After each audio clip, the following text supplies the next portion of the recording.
Dear students, a very good morning to all. അപ്പോൾ നമ്മുടെ 11th standard കെമിസ്ട്രിയിലെ detailed theory NCERT simplified ആയിട്ടുള്ള detailed തിയറിയിലെ സെക്കൻഡ് ചാപ്റ്റർ ഓഫ് NCERT ആണ് നമ്മളിപ്പോൾ സ്റ്റാർട്ട് ചെയ്യുന്നത്. കെമിസ്ട്രിയുടെ 2-പാർട്ട് ടെക്സ്റ്റ് ബുക്കിലെ സെക്കൻഡ് ചാപ്റ്റർ. അതിൽ 2 പാർട്ടാണ് നിങ്ങളുടെ കെമിസ്ട്രി ടെക്സ്റ്റ് ബുക്കെങ്കിലും ഒന്നാമത്തെ പാർട്ടിലെ രണ്ടാമത്തെ ചാപ്റ്ററായ സ്ട്രക്ചർ ഓഫ് ആറ്റം. അപ്പോൾ ഇതിൽ നമ്മുടെ ഇപ്പോഴത്തെ 2020 ഇപ്പോൾ CBSE ഇറക്കിയിരിക്കുന്ന സർക്കുലർ വെച്ചിട്ട് 2021 അതായത് നിങ്ങളുടെ അക്കാഡമിക് ഇയർ എന്ന് പറയുന്നത് 2020-21. അപ്പോൾ ആ 2021 അക്കാഡമിക് ഇയറിലേക്ക് കെമിസ്ട്രിയിൽ നിന്ന് സ്ട്രക്ചർ ഓഫ് ആറ്റം ചാപ്റ്ററിൽ നിന്ന് കുറെ പോർഷൻസ് ഡിലീറ്റ് ചെയ്തിട്ടുണ്ട്. പക്ഷെ എന്നിരുന്നാലും നമ്മൾ അതിൽ കാര്യങ്ങളൊക്കെ ജസ്റ്റ് ഒന്ന് സൂചിപ്പിച്ചു പോവുകയാണ്. ആദ്യത്തെ കുറെ ഇൻട്രൊഡക്ടറി അടക്കുന്ന കുറെ എക്സ്പെരിമെന്റൽ കാര്യങ്ങളാണ് ഡിലീറ്റ് ചെയ്തേക്കുന്നത് മേജർ പോർഷൻ. ജസ്റ്റ് അത് അല്ലെങ്കിലും അത് നമ്മൾ പഠിപ്പിക്കുമ്പോഴേ exam point of view descriptive നിങ്ങളുടെ സ്കൂളിലെ ടെസ്റ്റ് പേപ്പർ ഒക്കെ മോഡലിൽ ഉള്ള എക്സാംസിനൊന്നും അത് അത്ര ഇമ്പോർട്ടന്റ് ഒന്നും ഉള്ളതല്ല. കാര്യം ഒന്ന് അറിഞ്ഞു വെച്ചിട്ട് ബെറ്റർ ടു നോ തിങ്സ് ആണ്, മസ്റ്റ് ടു സ്റ്റഡി തിങ്സ് ഒന്നും അല്ല പണ്ട് തൊട്ടേ.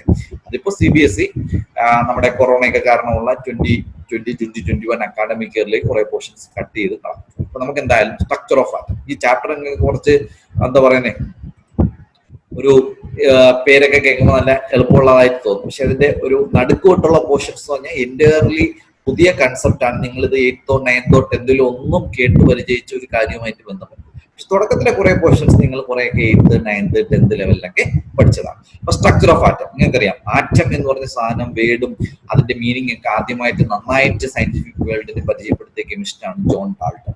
ഡാൾട്ടൺ പറഞ്ഞു ആറ്റം ഈസ് ഇൻഡിവിസിബിൾ എന്നാണ്.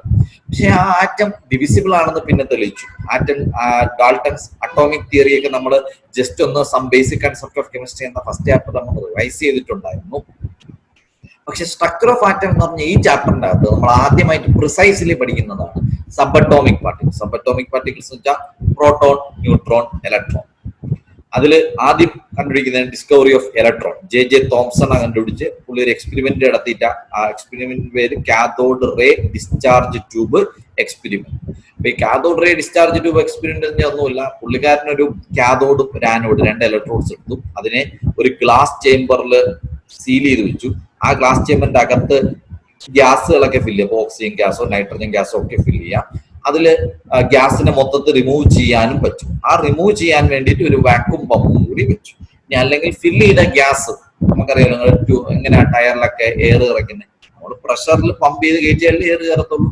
അതേപോലെ ഈ ഗ്ലാസ് ട്യൂബിന്റെ അകത്ത് ഏതെങ്കിലും ഗ്യാസ് നിറഞ്ഞിട്ട് അതിന്റെ അകത്ത് പ്രഷർ കൊടുക്കാനായിട്ട് ഒരു വാക്യൂം പമ്പും കൂടി പുള്ളിക്കാരൻ കണക്ട് ചെയ്ത് വെച്ചു. ഇനി 2 ഇലക്ട്രോഡ് ഉണ്ട്. നമുക്കറിയാം കെമിസ്ട്രിയിൽ 2 ഇലക്ട്രോഡ്, ലോകത്തും 2 ഇലക്ട്രോഡേ ഉള്ളൂ. ഒരു ഇലക്ട്രോണിന്റെ പേര് കാഥോഡ്, വേറൊരു ഇലക്ട്രോണിന്റെ പേര് ആനോഡ്. അപ്പൊ കാഥോഡ് ഇവിടെ കണക്ട് ചെയ്തേക്കുന്നത് നെഗറ്റീവ് ടെർമിനൽ ഓഫ് ദ ബാറ്ററിയും, ആനോഡ് ഇവിടെ കണക്ട് ചെയ്തേക്കുന്നത് പോസിറ്റീവ് ടെർമിനൽ ഓഫ് ദ ബാറ്ററിയും. ഇനി ഈ ബാറ്ററി എന്നല്ല നമ്മൾ ഇതിനെ പറയുന്നത്, അതിൽ ചെറിയ വോൾട്ടേജ് ഒന്നല്ല കേട്ടോ വരുന്നത്, വളരെ ഹൈ 20,000 10,000 എബോവ് വോൾട്ടേജ് ആണ് ഇവിടെ അപ്ലൈ. ഇതാണ് ഇതിന്റെ എക്സ്പെരിമെന്റൽ സെക്ഷൻ.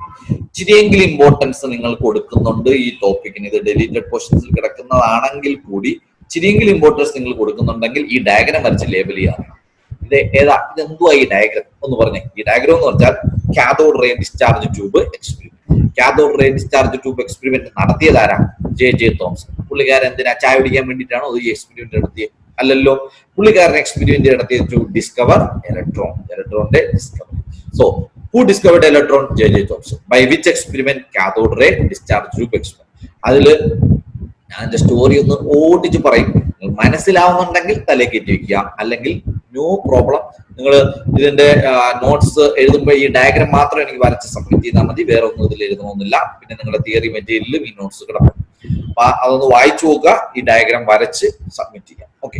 അപ്പോ ഈ ഡിസ്ചാർജ് ട്യൂബ് എക്സ്പെരിമെന്റിന്റെ അകത്ത് ഒരു ഗ്ലാസ് ചേംബർ ആണ്. ആ ഗ്ലാസ് ചേംബറിന്റെ അകത്തുള്ള ഗ്യാസ്, എത്ര ഗ്ലാസ് കൊണ്ടുണ്ടാക്കിയ ഗ്ലാസ് ചേംബറിന്റെ അകത്ത് നമ്മൾ ഗ്യാസുകൾ നിറയ്ക്കും. ആ ഗ്യാസിന്റെ മണ്ടയിൽ എത്ര പ്രഷർ നമുക്ക് പമ്പ് ചെയ്യണമെന്ന് തീരുമാനിക്കാൻ ഒരു vacuum pump.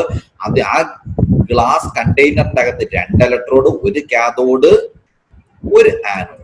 Cathode is connected to negative terminal, anode is connected to positive terminal, and it is connected across a high voltage about 10,000 volts. So what is happening? A cathode ray tube is made of glass containing two thin pieces of metal called electrodes sealed in the electrical discharge through the gases could be observed only at very low pressures and very high voltages. അതായത് ഒരു gas oxygen ഗ്യാസിനെ ഇതിൻ്റെ അകത്ത് നിറച്ചിട്ട് അതിൽ നിന്ന് electrical discharge എന്ന് വെച്ചാൽ അത് ഏതുപോലെ എന്ന് വെച്ച് കഴിഞ്ഞാൽ ഇലക്ട്രിക്കൽ ഡിസ്ചാർജ് ഇപ്പോൾ രണ്ട് വയർ ഇങ്ങനെ പോകും, അത് ക്രോസ് ചെയ്യാം. അപ്പൊ നിങ്ങൾ ഇങ്ങനെ ഒരു സ്പാർക്ക് ഉദ്ദീപരിക, that is called electrical discharge. അങ്ങനെ ഇലക്ട്രിക്കൽ ഡിസ്ചാർജ് നടക്കണമെങ്കിൽ the condition are very law pressures and very high വോൾട്ടേജസ്. ഓക്കെ, വെരി ലോ പ്രഷേഴ്സ് ആൻഡ് വെരി ഹൈ വോൾട്ടേജസിലായിരിക്കും നമ്മൾ ഇതിനെ അപ്ലൈ ചെയ്യുന്നത്. ഓക്കെ, അപ്പോ ഈ പറഞ്ഞതുപോലെ നമ്മൾ വെരി ലോ പ്രഷറിൽ ഇതിനെയൊക്കെ അപ്ലൈ ചെയ്തു, വെരി ഹൈ വോൾട്ടേജും അപ്ലൈ ചെയ്തു. ഈ അപ്ലൈ ചെയ്ത് കഴിഞ്ഞു കഴിഞ്ഞാൽ സംഭവിക്കുന്ന കാര്യമാണ് ഇനി പറയാം. When a very high voltage about 10,000 volts is applied between the two electrodes, no electric discharge occurs at normal pressure. Normal pressure ആണെങ്കിൽ ഇലക്ട്രിക് ഡിസ്ചാർജ് ഒന്നും സംഭവിക്കത്തില്ല.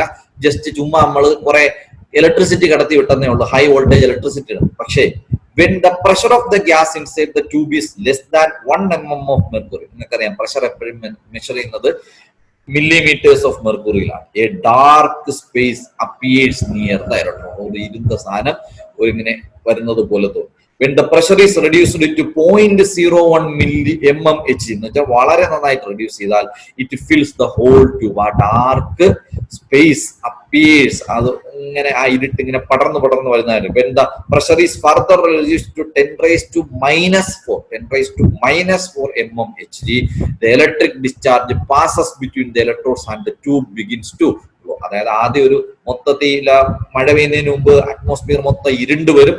ഇരുണ്ട് വന്നതിന് ശേഷം ഒരു ഇടിമിന്നൽ വരുമ്പോഴാണ് ആ ഇടിമിന്നലിന്റെ ശക്തി നമുക്ക് പെട്ടെന്ന് മനസ്സിലാവും. അപ്പൊ അതിന് വേണ്ടിയിട്ടാണ് നമ്മൾ എന്ത് ചെയ്തേക്കുന്നത്, ഈ പറഞ്ഞ ഇലക്ട്രിക് ഡിസ്ചാർജ് എടുത്തപ്പോ ഇത്രയും ലോ ടെമ്പറേച്ചർ മെയിൻറ്റെയിൻ ചെയ്തു.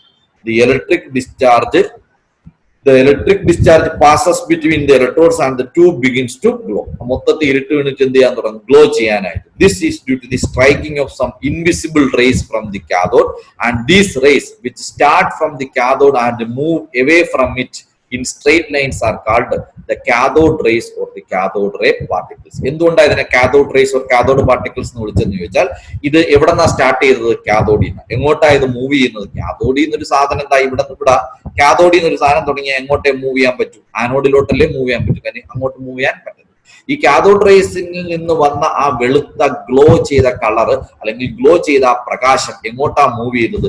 ആനോഡിലോട്ട് മൂവ് ചെയ്തു. Since it originated from cathode, it is called cathode rays or cathode ray particles. The rays can be further checked by making it holes in the anode. കാര്യം ഈ anode ചെറിയ ദ്വാരങ്ങളൊക്കെ ഇട്ട് വയ്ക്കും. And coating the tube, ഈ ട്യൂബിൽ, ഈ glass ട്യൂബിന്റെ പിറകെ fluorescent material കൊണ്ട് ഫോസ്ഫോറസെന്റ് ഫ്ലൂറസെന്റ് മെറ്റീരിയലിലേക്ക് zinc sulphate. When these rays strike the zinc sulfide coating, a bright spot on the coating is developed. ഒരു ബ്രൈറ്റ് സ്പോട്ട് ഡെവലപ്പ്. അതേതുപോലെ എന്ന് വെച്ചാൽ നിങ്ങൾ റോഡിന്റെ സൈഡിൽ റിഫ്ലക്ട് ചെയ്തിരിക്കുന്ന കണ്ടിട്ടില്ലേ, അത് നമ്മുടെ വണ്ടിയുടെ പ്രകാശം അടിക്കുമ്പോൾ ആ റിഫ്ലക്ടറിൽ നിന്ന് തിളങ്ങുന്ന കണ്ടിട്ടില്ലേ, അതേപോലെ ഈ കാഥോഡ് റേസ് ഇവിടെ നിന്ന് ഇങ്ങനെ പറന്ന് വന്ന് ആനോഡിൽ ചെന്ന് ഇടിച്ചിങ്ങനെ നിൽക്കുമായിരുന്നു. അപ്പൊ ആനോഡിൽ നമ്മൾ 2-3 ഹോളൊക്കെ ഇട്ടാൽ ആ ആനോഡിൽ കൂടെ പ്രകാശം കടന്നതാ ഇവിടെ ചെന്ന് ഇടിക്കത്തില്ലേ. ആ ഇടിക്കുന്ന സ്ഥലം നമ്മൾ ഫോസ്ഫോറസെന്റ് മെറ്റീരിയലായ സിങ്ക് സൾഫൈഡ് കൊണ്ട് കോട്ട് ചെയ്ത് വെച്ചാൽ ഈ റേസ് വന്ന് വീഴുമ്പോഴുള്ള തിളക്കം കൂടും. ആ തിളക്കം കൂടാനേ പറ്റും, അല്ലാതെ ഈ റെയിനെ ഒന്നും നമുക്ക് നേരെ കണ്ണുകൊണ്ട് കണ്ട് കാര്യമായിട്ട് പറയാൻ പറ്റത്തില്ല. ഇതിരുന്ന് തിളങ്ങുന്നതാണ് നമ്മുടെ bright spot on the coating ആണ് നമ്മുടെ ഇൻഡിക്കേഷൻ. എന്താണ് ഇൻഡിക്കേഷൻ? ഏതോ ഒരു കാഥോഡ് റേ അവിടെ വന്ന് ഇടിച്ചു എന്നതിന്റെ ഇൻഡിക്കേഷൻ ആണ് a bright spot on the zinc sulphide coating. എന്തുവാ സിങ്ക് സൾഫൈഡ് കോട്ടിംഗ് തന്നെ നടത്തിയതിന്റെ കാര്യം? Because it is a phosphorescent material. The properties of cathode rays. The cathode rays in the properties, they start from cathode and move towards anode. ശരിയല്ലേ? They are invisible. കാണാനൊന്നും പറ്റൂല, അവന്മാര് തിളക്കം ഉണ്ടാക്കാനേ പറ്റൂ. But their behavior can be observed. കണ്ടോ, അവരെ കണ്ണുകൊണ്ട് നേരെ ചൊവ്വേ കാണാൻ പറ്റൂല, പക്ഷെ അവരുടെ behaviour can be observed with the help of fluorescent or phosphorescent മെറ്റീരിയലിലേക്ക്. നമ്മൾ ഇവിടെ പഠിച്ച ഒരു ഫോസ്ഫോറസെന്റ് മെറ്റീരിയൽ എന്തുവാണ്? Zinc sulphide. In the absence of electric or magnetic field, these rays travel in straight lines. അവർ നേരെ പോകത്തുള്ളൂ. നിങ്ങൾക്കറിയാം, ലൈറ്റ് എപ്പോഴും സ്ട്രേറ്റ് പോകത്തുള്ളൂ, വളഞ്ഞു തിരിഞ്ഞ് പറ്റത്തില്ല. In the absence of electric field or magnet, or in the absence of electric or magnetic field, these rays travel in straight lines. In the presence of electric field or magnetic field, the cathode rays behave similar to that of negatively charged particles. അതെങ്ങനെ മനസ്സിലായി? നമ്മൾ ഒരു cathode ray ഇങ്ങനെ പോവുകയാണെന്ന് വിചാരിച്ചു. അപ്പൊ ഇതിലേ പോവാം. ഞാനൊരു പോസിറ്റീവ് ഇലക്ട്രിക് ചാർജ് കൊണ്ടുവച്ചാൽ ഇവൻ ഇങ്ങോട്ട് വന്നാൽ അതിന്റെ അർത്ഥം എന്തുവാ? ഇവൻ നെഗറ്റീവ് ആയിരുന്നു. അപ്പൊ അതാണ് അവർ നടത്തിയ എക്സ്പെരിമെന്റ്. കാഥോഡ് റേസ് പോയ വഴിയിൽ ഒരു പോസിറ്റീവ് ചാർജിനെ കൊണ്ടുവച്ചപ്പോൾ കാഥോഡ് റേസ് അതിലോട്ട് അട്രാക്റ്റഡ് ആയി. അതിൽ നിന്ന് നമ്മൾ പ്രെഡിക്റ്റ് ചെയ്തു cathode rays are negatively charged particles. ഇനി ഈ പോയിന്റിൽ നിന്നാണ് അവർ കുറച്ചും കൂടെ ക്രിസ്റ്റൽ ക്ലിയർ ആയിട്ട് നമ്മുടെ എക്സ്പെരിമെന്റ് നടത്തിയ ജെ തോംസൺ പറഞ്ഞു. From this it is clear that the cathode rays consist of negatively charged particles called electrons. Negatively charged particles called electron. The characteristics of cathode rays അല്ലെങ്കിൽ electrons do not depend upon the material of electrode. ഒരിക്കലും അത് electrode പല metal, copper metal വെച്ച് electrode ഉണ്ടാക്കാം, zinc metal വെച്ച് electrode ഉണ്ടാക്കാം, aluminium metal വെച്ച് electrode ഉണ്ടാക്കാം. ഈ കാഥോഡ് റേസിന്റെ പ്രോപ്പർട്ടി ഒരിക്കലും ഇലക്ട്രോഡിനെ ഡിപ്പെൻഡ് ചെയ്യത്തില്ല. And the nature of the gas present in the cathode ray. ഈ കാഥോഡ് റേ ട്യൂബിൽ നിറച്ച ഗ്യാസുമായിട്ടും ഇതിന് ഒരു ബന്ധമുണ്ട്. These rays possess kinetic energy and hence can do mechanical work. Kinetic energy. ഇപ്പൊ ഒരു റേക്ക് കൈനറ്റിക് എനർജി ഉണ്ടെങ്കിൽ അതിന്റെ പ്രത്യേകത എന്തുമായിരിക്കും? ഇപ്പൊ ഒരു റേ ഇങ്ങനെ അടിച്ചപ്പോ അത് വടിയിലുള്ള ഒരു പേപ്പർ കഷ്ണത്തിനെ പറത്തി. അതിന്റെ അർത്ഥം എന്തുവാ? ആ റേക്ക് ഒരു മെക്കാനിക്കൽ വർക്ക് ചെയ്യാനുള്ളത്. ഇപ്പൊ ഒരു റേ കടന്നു പോകും. ഇപ്പോ നമ്മളിപ്പോ ലൈറ്റ് ഒരു പേപ്പറിലൂടെ അടിച്ചുകൊണ്ടിരിക്കും. ഈ പേപ്പർ അനങ്ങോ? ഇല്ല. എന്നാൽ ചില പ്രത്യേക റേസ് ഉണ്ട്. കാഥോഡ് റേസിനെ പോലെ ചില പ്രത്യേക റേസിന്റെ പ്രത്യേകത ഈ പേപ്പറിനെ അനക്കാനുള്ള ശക്തിയെങ്കിലും അവനിക്കാം. മനസ്സിലായോ? അതാണ്. They can produce X-rays when incident on metals with high atomic mass. ഈ കാഥോഡ് റേസ് ഏതെങ്കിലും ഹൈ അറ്റോമിക് മാസ് ഉള്ള ഹെവി മെറ്റൽസിന്റെ പുറത്ത് നിന്ന് വീണാൽ ആ മെറ്റൽസിൽ നിന്ന് നിങ്ങൾക്കറിയാവുന്ന ഒരു ഇലക്ട്രോ മാഗ്നറ്റിക് റേ ആയ എക്സ്റേ പ്രൊഡ്യൂസ് ചെയ്യാം. ഈ എക്സ്റേ നമ്മൾ അങ്ങനെയാണ് എക്സ്റേ മെഷീൻസ് ഉണ്ടാക്കിയത്. ആ എക്സ്റേ മെഷീൻസ് ആണ് നമ്മുടെ ബോൺ ഫ്രാക്ചർ ഒക്കെ പെട്ടെന്ന് കണ്ടുപിടിക്കാൻ വേണ്ടി നമ്മൾ ഇപ്പോഴും മെഡിക്കൽ ഫീൽഡിൽ യൂസ് ചെയ്തുകൊണ്ട്. അപ്പൊ ഇത്രയുമാണ് കാഥോഡ് റേസിന്റെ പ്രോപ്പർട്ടീസ്. അങ്ങനെയാണ് കാഥോഡ് റേസ് നെഗറ്റീവ്ലി ചാർജഡ് ആയ കാഥോഡ് റേസും കാഥോഡ് റേ ഡിസ്ചാർജ് ട്യൂബ് എക്സ്പെരിമെന്റിലൂടെയാണ് ഫസ്റ്റ് സബ് അറ്റോമിക് പാർട്ടിക്കിൾ ആയ ആരെ കണ്ടുപിടിക്കുന്നത്? ഇലക്ട്രോൺസിനെ കണ്ടുപിടിക്കുന്നത്. ആരായി എക്സ്പെരിമെന്റ് നടത്തിയ? J Thomson. അപ്പോൾ പ്രോപ്പർട്ടീസ് ഓഫ് കാഥോഡ് റേസ് ഇച്ചിരി ഇമ്പോർട്ടന്റ് ആണ്. കാര്യം entrance point of view, medical engineering entrance point of view വളരെ ഇമ്പോർട്ടന്റ് ആണ്. നമ്മുടെ CBSE 11th സ്റ്റാൻഡേർഡിൽ 2021 11th സ്റ്റാൻഡേർഡ് എക്സാമിന് വേണ്ടിയിട്ടുള്ള പോർഷനിൽ ഇത് കുറച്ചൊക്കെ ഡിലീറ്റഡ് ആണ് ഈ പോർഷൻ. പക്ഷേ എങ്കിലും ഇതൊക്കെ അറിഞ്ഞിരിക്കണം. കാര്യം നമുക്ക് ടൈം കൊണ്ട് പഠിച്ചു പോകാൻ. അതുകൊണ്ട് നിങ്ങൾ നന്നായിട്ട് നിന്ന് പ്രോപ്പർട്ടീസ് മൊത്തം ഒന്ന് റീകളക്ട് ചെയ്ത് വെക്കണം. ഇപ്പൊ നോട്ട്സ് എഴുതുമ്പോൾ ആ cathode ray discharge tube experiment diagram വരയ്ക്കണം. പ്രോപ്പർട്ടീസ് ഓഫ് കാഥോഡ് റേസ് മൊത്തം ലിസ്റ്റ് ചെയ്ത് എഴുതണം. ബാക്കിയൊന്നും എഴുതേണ്ട കാര്യം ഇല്ല. ജസ്റ്റ് എക്സ്പെരിമെന്റ് സെറ്റപ്പ് ഒന്നും നിങ്ങൾ നോട്ടിൽ എഴുതണമെന്നില്ല. ഓക്കെ. ഇനി charge to mass ratio of electron. ഒരു ഇലക്ട്രോണിന്റെ ചാർജും അതിന്റെ മാസ് കൊണ്ട് ഡിവൈഡ് ചെയ്താൽ കിട്ടുന്ന ratio is called the charge to mass ratio of electron. അതും ഈ പറഞ്ഞ ജെ തോംസൺ ആണ് മെഷർ ചെയ്തത്, കണ്ടുപിടിച്ചത്.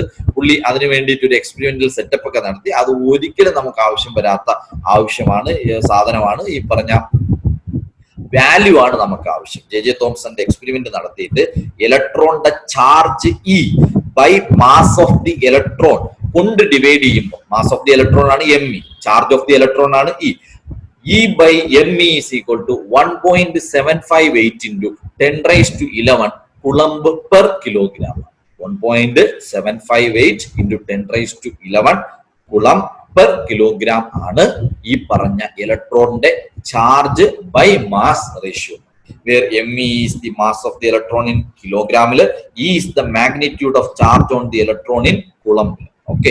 ഈ വാല്യൂ നിങ്ങൾ അവഗാഡ്രോ നമ്പർ എത്രയാണെന്ന് ചോദിച്ചാൽ നിങ്ങൾ എല്ലാവരും ഇപ്പം പറയും 6.022 into 10 raised to 23. അതേപോലെ പഠിച്ചു വെക്കേണ്ട ഒരു കോൺസ്റ്റന്റ് വാല്യൂ ആണ് ഇലക്ട്രോണിന്റെ charge divided by mass ratio. Charge to mass ratio of electron is 1.75. 2 decimal എങ്കിലും ഓർത്തേക്ക്. 1.75 into 10 raised to 11 coulomb per kilogram. ഇനി നിങ്ങൾക്കറിയാം ചാർജ് ഓൺ ദി ഇലക്ട്രോൺ. അത് നമ്മളിപ്പോ വാല്യൂ ഒക്കെ കണ്ടുപിടിച്ച് കാണാൻ പഠിച്ചു വെച്ചിട്ടുണ്ട്. പക്ഷെ ഇത് കണ്ടുപിടിച്ചത് RA മില്ലിക്കൻ നടത്തിയ ഓയിൽ ഡ്രോപ്പ് എക്സ്പെരിമെന്റ്. ജസ്റ്റ് ഈ ടേംസ് ഓർത്ത് വെച്ചത്. R.A. മില്ലിക്കൻ എന്ന സയന്റിസ്റ്റ് ഒരു ഓയിൽ ഡ്രോപ്പ് എക്സ്പെരിമെന്റ് നടത്തി. ഈ ഓയിൽ ഡ്രോപ്പ് എക്സ്പെരിമെന്റ് ഒക്കെ നിങ്ങൾ ചിലപ്പോൾ ഫിസിക്സിൽ 12th സ്റ്റാൻഡേർഡിൽ പഠിക്കും കാര്യങ്ങൾ. അതുകൊണ്ടാണ് ഇവിടെ എക്സ്പെരിമെന്റൽ സെറ്റപ്പ് ഡയഗ്രം ഒന്നുമില്ല. ടെക്സ്റ്റിലെ ഡയഗ്രം ഒക്കെ ഒരു സൈഡിൽ ഒരു ബ്ലൂ ബോക്സിലൊക്കെ അടിച്ചു വെച്ചിട്ടുണ്ട്. അത് അത്ര ഇമ്പോർട്ടന്റ് ഒന്നുമല്ല. ബെറ്റർ ടു റീഡ് ആണ്, അറിഞ്ഞു വെച്ചിരുന്നാൽ കൊള്ളാം, മസ്റ്റ് ഒന്നുമല്ല. ടൈം ഉള്ളവർ വായിക്കാം, പക്ഷെ അത് ഡെലീറ്റഡ് പോർഷനാണെന്ന് ഈ കൊല്ലം ഒന്നും കൂടെ ഓർത്തേക്കുക. അപ്പോ ഇലക്ട്രോണിന്റെ ചാർജ് കണ്ടുപിടിച്ചത് ആരാന്ന് ചോദിച്ചാൽ R.A. മില്ലിക്കൻ ആണ്. R.A. മില്ലിക്കൻ ഏത് എക്സ്പെരിമെന്റ് നടത്തിയിട്ടാന്ന് ചിലപ്പോൾ ചോദിക്കാം. Oil drop experiment. കാര്യം നിങ്ങൾക്ക് കോൺവേർഡ് ക്വസ്റ്റ്യൻസ് ഉണ്ട്. Oil drop experiment. അങ്ങനെ പുള്ളിക്കാരൻ കണ്ടുപിടിച്ച ചാർജ് ഓഫ് ദി ഇലക്ട്രോൺ എത്രയാ? 1.6 into 10⁻⁹ കുളമ്പാണ് ചാർജ് ഓൺ ദി ഇലക്ട്രോണുമായിട്ട് നമ്മൾ പഠിച്ചുകൊണ്ടിരുന്ന ചാപ്റ്റർ എന്തുവാ? Structure of atom. അതിൽ നമ്മൾ ആദ്യം പഠിച്ചത് എന്തുവാ? Sub atomic particles. Sub atomic particles ആരൊക്കെയാ? Electron, proton, neutron. ഇലക്ട്രോൺ എവിടെ നടക്കുന്ന? ഒരു ആറ്റത്തിന്റെ ന്യൂക്ലിയസിന്റെ വെളിയിൽ കിടന്ന് റിവോൾവ് ചെയ്യുന്ന സബ് അറ്റോമിക് പാർട്ടിക്കിൾ ആണ് ഇലക്ട്രോൺ. ആറ്റത്തിന്റെ ന്യൂക്ലിയസിന്റെ അകത്തിരിക്കുന്നവര് രണ്ടുപേരാണ്. ആരൊക്കെയാ? പ്രോട്ടോണും ന്യൂട്രോൺ. ആരൊക്കെയാ? പ്രോട്ടോണും ന്യൂട്രോൺ. അതിൽ നമ്മൾ ആദ്യം പഠിച്ചു തുടങ്ങിയത് എന്തുവാ? ഇലക്ട്രോൺ. അപ്പൊ ഇലക്ട്രോണിനെ കണ്ടുപിടിച്ച experiment cathode ray discharge tube experiment, അതിനുശേഷം പ്രോപ്പർട്ടീസ് ഓഫ് കാഥോഡ് റേസ്, അതിനുശേഷം ഇലക്ട്രോണിന്റെ ചാർജ് ടു മാസ് റേഷ്യോയുടെ വാല്യൂ, അതിനുശേഷം ചാർജ് ഓഫ് ദി ഇലക്ട്രോൺ കണ്ടുപിടിച്ച R.A. മില്ലിക്കന്റെ ഓയിൽ ഡ്രോപ്പ് എക്സ്പെരിമെന്റ്, അതിന്റെ value. Mass of the electron. Mass of the electron കണ്ടുപിടിച്ചതിന് കുറെ ടെക്നിക്ക് ഒക്കെ ഉണ്ട്. മാസ് ഓഫ് ദി ഇലക്ട്രോൺ അവർ ഡിവൈഡ് ഒക്കെ ചെയ്ത് കണ്ടുപിടിച്ചു. ഇലക്ട്രോണിന്റെ charge divided by charge to mass ratio division നടത്തിയപ്പോൾ they got the value of mass of the electron as 9.1 into 10⁻⁻31 kilogram. 9.1 into 10⁻⁻31 kilogram. ഇതും ഒരു കോൺസ്റ്റന്റ് വാല്യൂ ആണ്. അവഗാഡ്രോ നമ്പർ ഒക്കെ പോലെ നമ്മുടെ മെമ്മറിയിൽ ഇരിക്കാനുള്ള, നിങ്ങൾക്ക് അത് 11th സ്റ്റാൻഡേർഡ് ത്രൂ ഔട്ടും 12th സ്റ്റാൻഡേർഡും നിങ്ങളുടെ ഫ്യൂച്ചർ സ്റ്റഡീസിലൊക്കെ ഇത് ആവശ്യമുള്ള ഒരു കോൺസ്റ്റന്റ് വാല്യൂ ആണ്. സോ ഇപ്പോഴേ അത് ബൈ ഹാർട്ട് ചെയ്യാനുള്ള എഫർട്ട് എടുക്കുക, എങ്കിലും നിങ്ങളുടെ ഓർമ്മയിൽ അത് നന്നായിട്ട് ഇരിക്കുന്നു. ഓക്കെ, ഇനി ഡിസ്കവറി ഓഫ് പ്രോട്ടോൺ. അതും വലിയ ഇമ്പോർട്ടൻസ് ഒന്നുമില്ല. ഈ ഗോൾഡ്സ്റ്റീൻ ആണ് ഡിസ്കവറി ഓഫ് പ്രോട്ടോൺ നടത്തിയത്. പുള്ളിക്കാരൻ ഇതേപോലെ ഒരു എക്സ്പെരിമെന്റ് ഒക്കെ നടത്തി. അങ്ങനെ പുള്ളിക്കാരന്റെ എക്സ്പെരിമെന്റിൽ ഡെവലപ്പ് ചെയ്ത റേസിന്റെ പേരാണ് ആനോഡ് റേസ്. മറ്റേത് കാഥോഡ് ആണെങ്കിൽ അത് കോപ്പി അടിച്ച് ഓപ്പോസിറ്റ് ചെയ്തപ്പോൾ അതിന്റെ പേരെന്ത് കിട്ടും? Anode rays. ഈ ആനോഡ് റേസിന് വേറൊരു പേരുണ്ട്, കനാൽ റേസ് എന്ന് അറിയപ്പെടും. അതിന്റെ വേറൊരു പേര് canal rays. Properties of canal rays തൊട്ട് നമ്മൾ നെക്സ്റ്റ് വീഡിയോയിൽ ഡിസ്കസ് ചെയ്യും. Good by.